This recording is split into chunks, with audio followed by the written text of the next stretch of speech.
whispered, gum chewing video game ramble here tonight.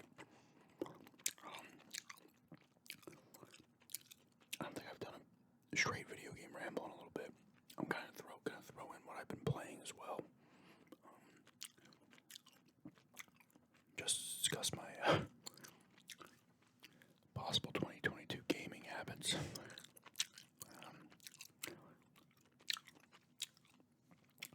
I picked up Star Wars Pinball on the Oculus Quest 2. When was that? Sunday. It was on sale. It ended up being like 13 change after tax.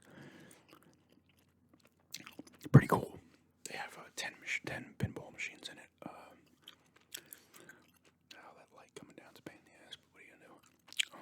More of a pain in the ass for me, I think. It's a little distracting, but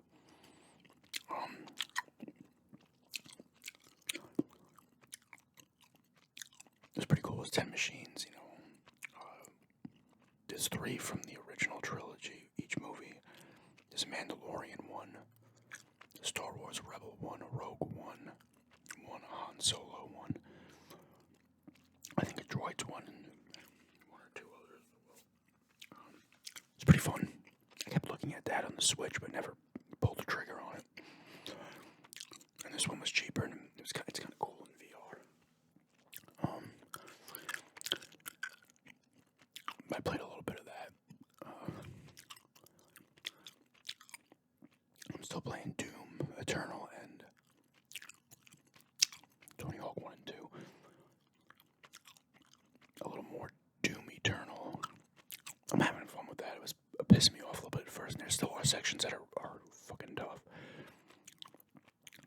You progress, it's fun. Like I said, the platforming in that game is actually extremely smooth for a first-person shooter. It's actually pretty impressive how smooth that platforming is. Graphically, it looks great. I've been getting a bunch of new weapons. I got a rocket launcher recently. A couple other ones, you can upgrade them and stuff. It's cool when you go back to your, ship thing. I don't know, this might be something from the other Doom before this one,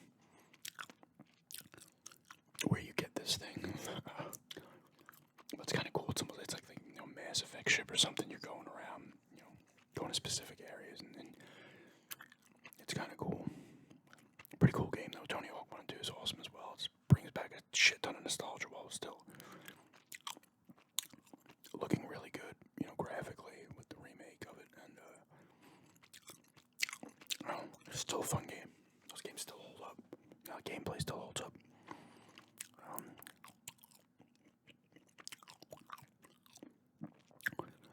I've been playing those too. I need to finish Halo. I got that last mission, not this Sunday. Was it this Sunday actually? No, it wasn't. It was the Sunday before Christmas, and I just stopped. I need to finish that though, because I do want to get a gameplay of it. But I want to do a gameplay, like I said, in the open world area, not in a specific mission. It's still a great game though. I just need to finish it.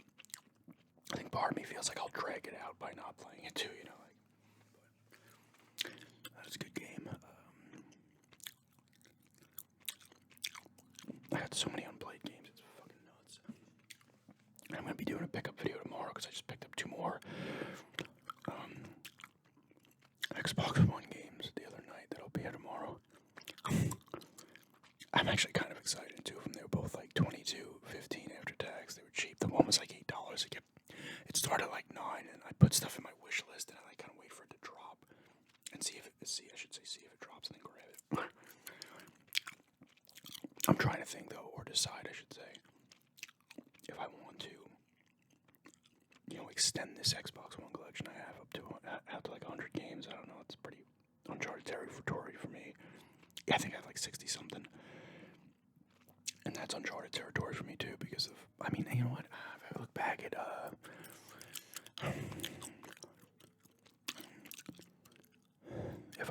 at when I was a kid, I had a shit ton of NES games, but I don't think I had like 60 something at one time. I had 40 something PS3 games, and that collection would have gotten bigger, but my PS3 died, and I ended up getting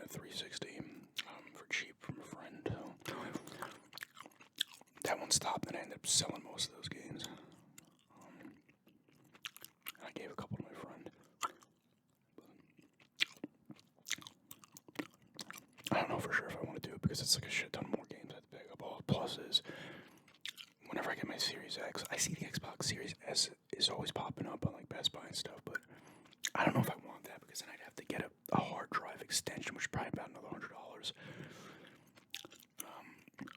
And I do like physical stuff, the physical copies, but especially because I already have, like, I'm gonna end up just getting the Series X because of the Bethesda shit being exclusive or whatever, but I already have Halo Infinite. The last two Dark Pictures anthologies were also made for both Resident Evil 8 or Resident Evil Village 8. There's a couple others too, like the Falconeer, I believe, too, is one.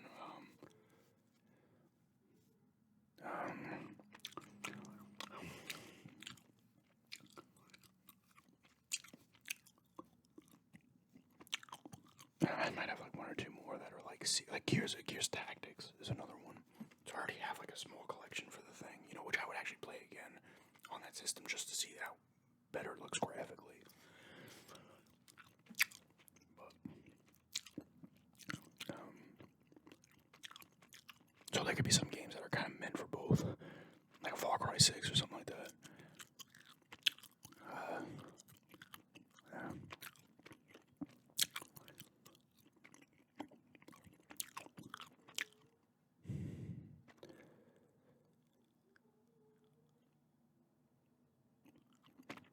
What else? I'm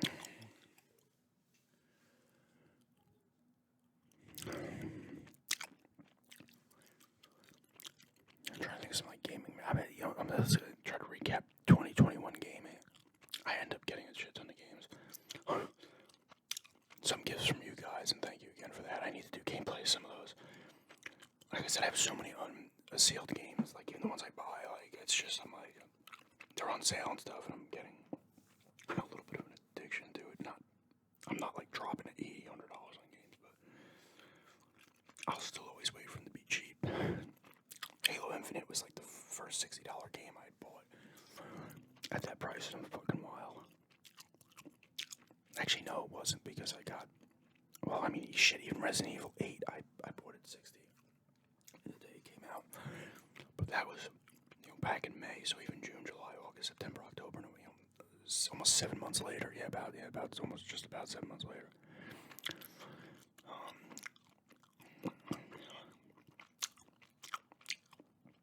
Fucking crazy, right? But I typically don't buy games at $60 because they drop in price so fast. And what's kind of good about this chip shortage with these newer systems and these other electronics as well, it's like I don't mind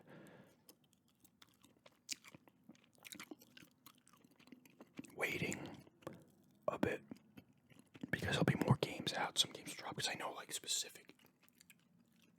You see it on the PlayStation 5 already.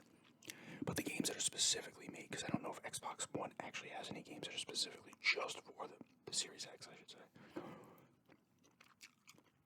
PS5 is Ratchet and Clank, and that's at $70. I don't know if it's still 70, but I know they're bumping them up to 70. And the funny thing is, like, people think that's high, and it is, obviously, but back in the day, man, some games were fucking like $100. Like when Mortal Kombat first came out, that was at least like $80. Link to the Past was like $70, $80. Even on the N64, that cartridge-based shit was expensive, man. Road Rash on the N64 was $70. I think Ocarina of Time is probably about $70. But games didn't drop in price as quick back then as they do now. But I follow some people on Instagram, and they'll, show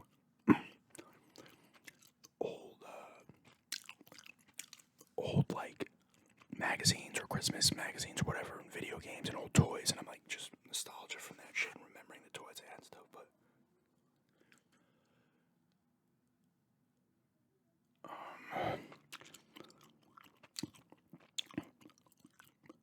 and you see like even some of the NES games were like $60, some were like 30. It was like all over the fucking place.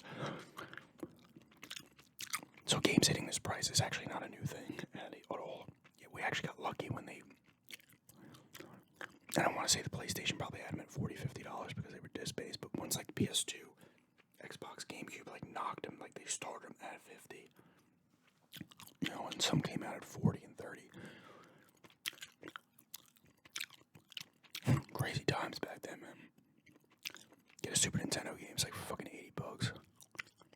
UN Squadron was like $60, I believe, back then. I mean, they would eventually take a drop. The funny thing is the games were more expensive, but the systems in a lot of instances were cheaper. Even I'm not counting like the inflation of price over time. But like back then, if you had fucking money to spend, you could fucking do nuts.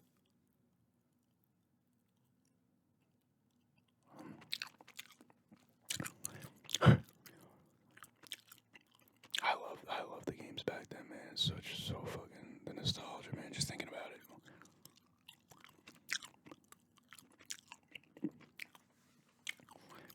Especially the Genesis, Super Nintendo, and TurboGrafx 16 days.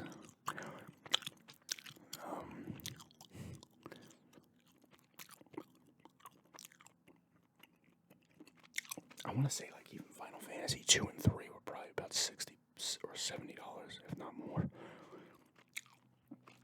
You know, the funny thing is, even a game like that, if you give me a game that's like 60 hours, in truth, $70 isn't as expensive as it seems because you're getting at least your money's worth. If you buy like a fucking Call of Duty and you're not into multiplayer, it's like you gotta wait for that thing to drop because it's like you're paying $60 for a fucking 6-hour campaign. And those campaigns are intense and extremely fun, but you're gonna beat it quick. That's not the kind of game where you're just like, ah, fuck it, I'll play a little bit here and a little bit there. If you put in a long session, you're like all of a sudden fucking 2/3 done with the game.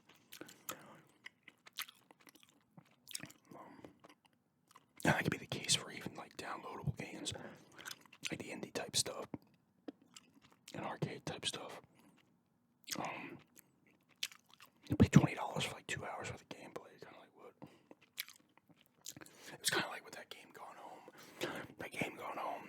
I got it for like $5 on sale, and it was well worth that. It was probably even worth 10 or 15, but it's a super short game.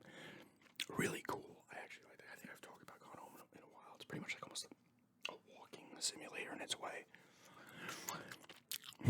But I enjoyed it, especially because I was around the age of the person you're using in the game during that time. But I think I mentioned there's a part in that game that I'd never gotten that, like, intense feeling.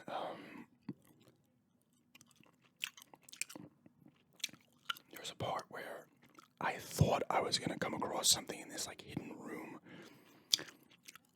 I was like, fuck, this is going to be nuts just thinking about it. And it wasn't that.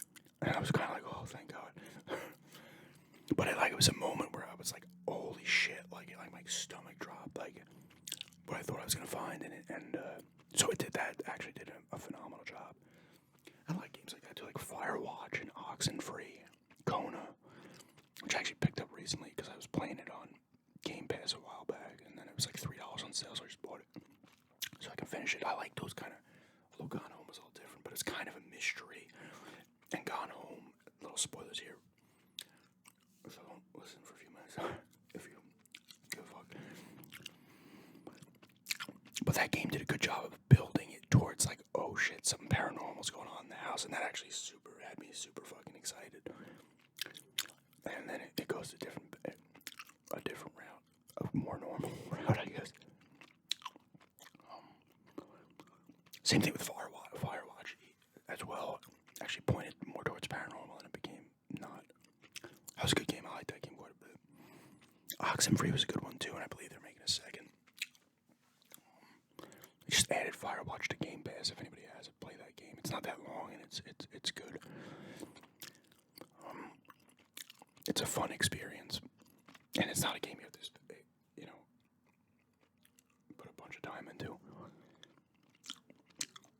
What else? I do like games like that, like Kona as well. Like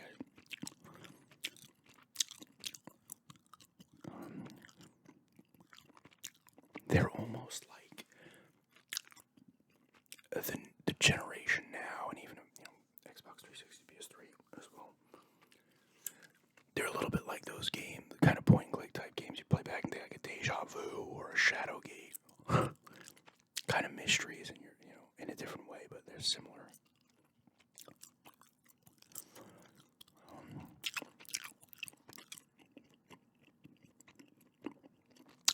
I actually had to free up space on fucking my hard drive because on the one, because I have the terabyte portable hard drive and the 500 gigabytes in the console a little less because of system memory. Because that fucking Doom internal is like 80 something gigs, and most of it's just the online shit. And I'm not playing online. And Bethesda, like, they want you to sign in with a Bethesda account before. So I have to go offline to start playing the game. Checks, I'm not making a fucking Bethesda account. And I just fucking log back into it after I'm starting to play. Kind of annoying, though.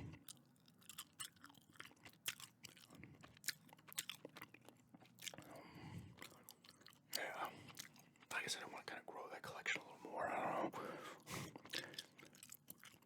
We'll see. I could stop that in an instant. Unless I see some sick games on Amazon for dirt cheap. And Best Buy for that matter.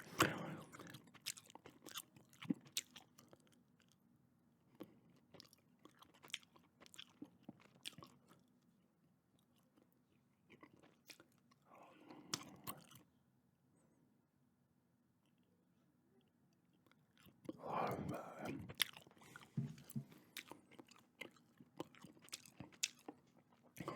what else? Video game related.